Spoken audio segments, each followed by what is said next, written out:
बाज मासी रंजू बहन की बहू सृष्टि बहुत संस्कारी थी। दोनों सास बहू बड़े प्यार से रहती और मिलजुल कर घर का काम करती थी। पर ये बात कईयों को तो अच्छी लगती लेकिन कई लोगों को तो जलन का कारण बन गई थी। एक दिन सृष्टि से मिलने उसकी सहेली घर आती है। अरे सृष्टि, तू तो बड़ी अच्छी लग रही है। यहाँ तो घर का सारा काम करते करते हालत ही खराब हो जाती है। अपने ऊपर ध्यान देने का वक्त ही नहीं मिलता। तू तो बड़ी किस्मत वाली है। सृष्टि इस बात से हमेशा खुश रहती थी कि उसे एक अच्छा ससुराल मिला है। लेकिन एक दिन रंजू बहन की दूर की मौसी उसके साथ रहने आती है। अरे तू क्यों सारा दिन घर का काम करती है? बहू को बोला कर घर का काम किया करे।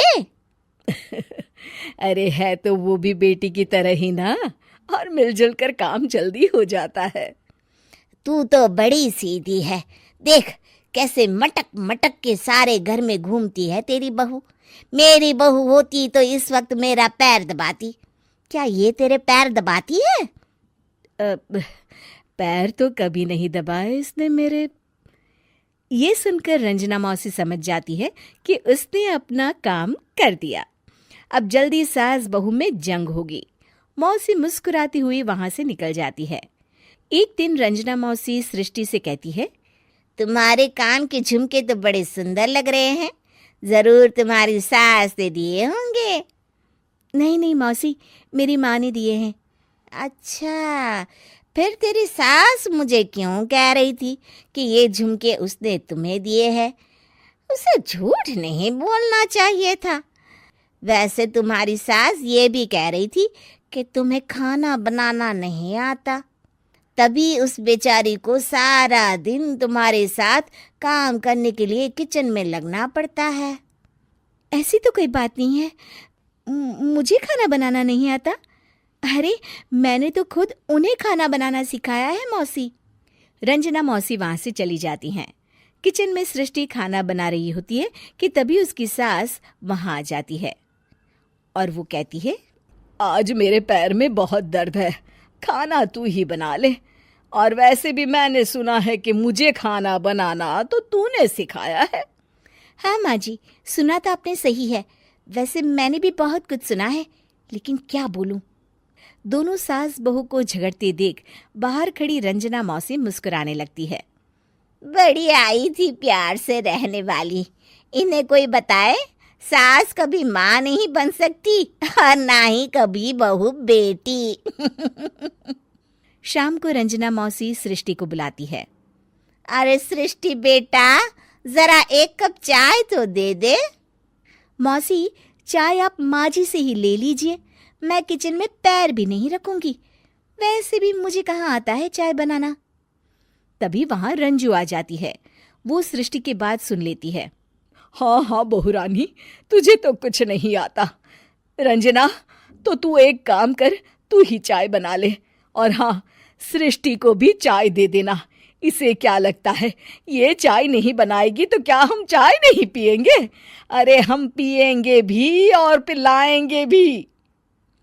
रंजना मौसी थक कर उठती है। ठीक है रे रंजू दीदी, आप जैसा बोले। रंजना चाय बनाकर लाती है और सोफे पर बैठी सृष्टि और रंजू को चाय देती है। अच्छा, मैं थोड़ा मंदिर तक जा रही हूँ, रात में देर हो जाएगी आने में। रंजना देर रात घर आती है तो सृष्टि को आवाज लगाती है। अरे बहू रानी, कुछ खाने को तो दे दे, बहुत जोर से भूख लगी है। मैंने कोई खाना वाना नहीं बनाया मौसी। वैसे भी आपकी बहन तो कहती है ना कि मुझे खाना बनाना आता ही नहीं। हे भगवान, अब यह फिर से ना शुरू हो जाए। तभी वहां रंजू आ जाती है।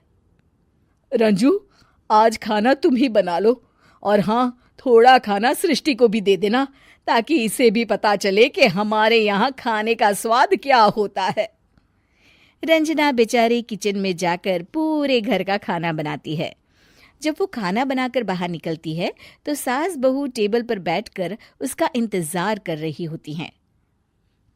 लाओ लाओ रंजू, जल्दी खाना लाओ, बहुत जोर की भूख लगी है।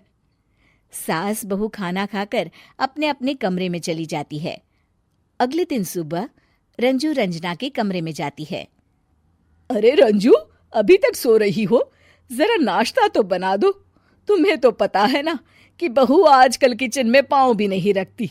पता नहीं किसने उसके कान भरे हैं। चलो अब उठो और नाश्ता बनाओ।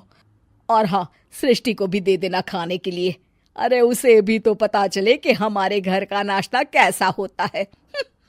मैं नीचे जा रही हूँ, जरा जल्दी वक्त पर आ जाना। हाँ। रंजना नीचे उतरती है और उसके हाथ में सूटकेस होता है। अरे रंजू, कहाँ जा रही हो? नाश्ता नहीं बनाओगी? अरे मौसी, बहुत जोर की भूख लगी है, नाश्ता अभी तक नहीं बना। अरे मैं कुछ नहीं बनाऊंगी, मैं तो घर जा रही हूँ। तुम सास बहू के चक्कर में मेरी तो कमर ही टूट गई। अरे अरे मौसी, कहाँ जा रही हो? तुम चली जाओगी तो हम सास बहू को खाना कौन खिलाएगा? रंजना मौसी भागते हुए कहती है। अरे मेरे बस की नहीं है, मुझे माफ करो। मैंने तो गलती कर दी तुम दोनों के बीच में झगड़ा लगाकर। रंजना मौसी के जाने के बाद रंजू सृष्टि से कहती है। बढ़िया आई थी हमारे बीच लड़ाई लगवाने वाली। अरे कौन कहता है कि सास माँ और बहू बेटी नहीं बन सकती? सही कह रही हैं माँ। अगर ऐसे भड़काने वाले लोगों से दूर रहा जाए तो हर सास माँ और हर बहू बेटी बन सकती है।